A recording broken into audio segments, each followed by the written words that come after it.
The ocean does not forget. Its silence is not emptiness, but memory. And within its blue-black corridors, where the sun can no longer follow, lie relics of humanity's arrogance, ambition, and doom. Some are known, some are marked on forgotten maps. And some whisper from the dark, only when we have nearly stopped listening. His name was Eric Thalberg, not a naval officer, not SS, not Wehrmacht. Captain Heinz Rademacher-Lean, war-torn, loyal to madness, and Lieutenant Otto Voss, his eyes already bearing the trauma of a war he had not yet finished fighting. Just a civilian physicist, recruited from the shadows of Heidelberg. A man who spoke rarely, slept little, and kept a journal no one was allowed to see. He boarded the vessel with a single locked case and the weight of something the crew could not name, but felt as a draft in a sealed room, as ice in warm breath. In November 1944, as the Allies closed their iron grip around the shattered carcass of the Third Reich, a single German U-boat slipped from its base in occupied Norway. They passed 200 meters, then 300. The hull groaned. 400. A pressure gauge cracked, like a scream muffled by metal. Still, the boat held. Thalberg watched the depth meter as if it were a countdown. It was U-977, so the records claimed, but not this one. Thalberg spent most of that time deep in the engine room, not with the engineers, but near a strange box bolted beside the battery cells. It pulsed faintly, not with electricity, but something else, not ... Her signal vanished, as if she had been swallowed not by pressure, nor current, nor enemy, but by time itself. A narrowband pulse, encrypted in a long-defunct German naval code, last used in 1945. A subtle hum that made the teeth ache. It was not on the blueprints. No one asked. The submarine we speak of had no designation, no entry in official logs. It had no number. Its crew were ghosts before they vanished. She was an experimental vessel, born from desperation and designed in secrecy. Her hull was blacker than the ocean floor, coated in primitive stealth polymers the Reich scientists had barely begun to understand. They called her Nachtkröte, the night toad, ugly, silent, deadly. Aboard her were 26 men, most barely past 20, and one man who did not belong. They departed under moonless skies, radio silent, their mission known only to Thalberg and the two officers on the bridge. For 3 days, the Nachtkröte crept southward along the Atlantic shelf. On the 4th day, they dived, not for cover, not to evade, but to go where no submarine had ever gone. The descent was deliberate, slow, and strangely silent. At 503 meters, the lights flickered once, and the sea swallowed them whole. The world above would never see Nachtkröte again. Until, one night in 2018 off the southern coast of Argentina, an old Soviet surveillance satellite, repurposed by a Chilean weather agency, caught a faint signal emanating from the floor of the Atlantic. The coordinates it broadcast matched no known wreck, no active sonar buoys, no cables. But the ocean remembered. And someone or something was calling home. At first, no one believed it. A sonar ping in a dead format, bouncing through channels that hadn't been monitored in decades. Glitches, said the technicians. Interference, a rogue packet of compressed data caught in an undersea cable loop. Ghost signals happened all the time. But then it repeated. Exactly 74 hours later, on the second full moon of August, the signal came again identical in structure, with only one variable changed, a timestamp, not the current date, but August 15th, 1944. Each transmission was a precise echo of the one before, except for that timestamp counting forward 1 day with every pulse. As if the sender had no knowledge of the world's passage. Its crew included former naval officers, a French encryption expert, and a man whose name did not appear on the manifest. As if it were stuck in a pocket of time, still whispering to a war that had long since turned to dust. That's when the Argentine Naval Intelligence Service took notice. And more importantly, when they chose not to go public. Instead, they dispatched a covert retrieval vessel era Mistral disguised as an oceanographic research ship. Dr. Jonas Faber, a historian, but not of wars. His obsession was not with weapons, but with machines that were never meant to be used. Devices that didn't belong to their time more, perhaps 2 hours. Of lost technologies, Faber had spent most of his life studying esoteric research projects from the Second World War forgotten blueprints. Dismissed patents, theories that vanished with their creators in the smoke of Berlin. When shown the signal, Faber grew pale. Not because of what it said, but because of how it was sent. No shipwrecks. No mines. No currents strong enough to explain anything. Just a void. "This isn't radio," he whispered. "It's Dirac pulse encoding." At 510, static began to bleed into the video feed, the screen pixelating like a corrupt memory.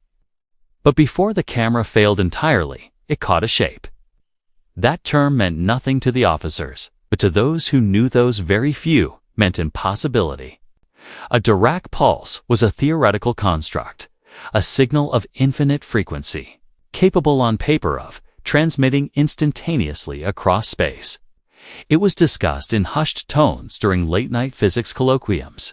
Not real, not usable, and certainly not something a submarine from 1944 should be capable of producing. Yet the pulses continued, always at night. Always increasing. On the side, barely visible through centuries of sediment. On September 9th, the Mistral reached the last known coordinates. 4721s. 4508 WA patch of water, so unremarkable it appeared in no naval charts of interest. Then the ROV descended. At 476 meters, visibility dropped. At 503, the lights flickered. Not coral. Not rock, metal, curved, riveted. A faint outline of a hull, half buried in silt. Its iron skin pocked by pressure, but intact. U-2 977. Then below it, scratched crudely, perhaps by hand. Nachtkröte leaped the night toad lives.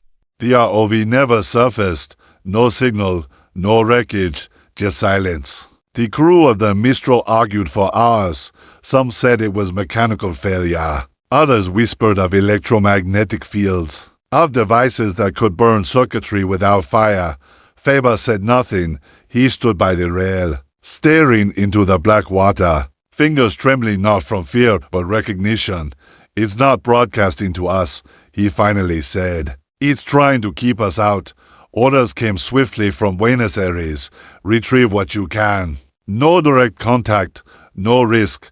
But disobedience has a peculiar gravity when men face the unknown. By nightfall, a deep-sea diver, Luis Santoro, volunteered to descend. He never reached the sub, but he came. Back, sort of.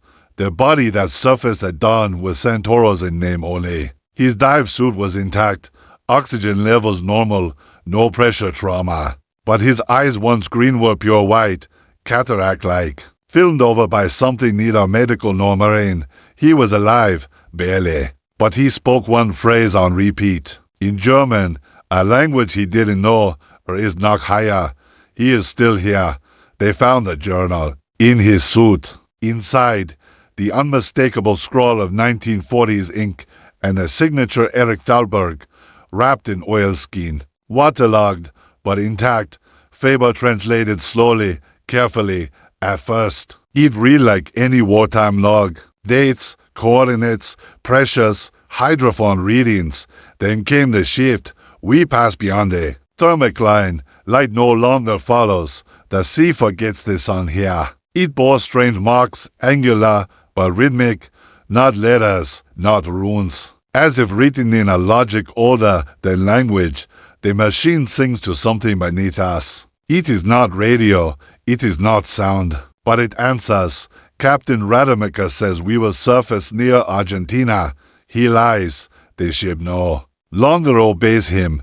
The engine is dreaming. On the final page was a diagram, a crude sketch of a device, something between a radar core and a black obelisk, and beneath it, just 6 words, Der Puls ist kein Signal. The pulse is not a signal. Faber grew pale. He asked for solitude, for time, as if something in the sky was now answering the call of the deep.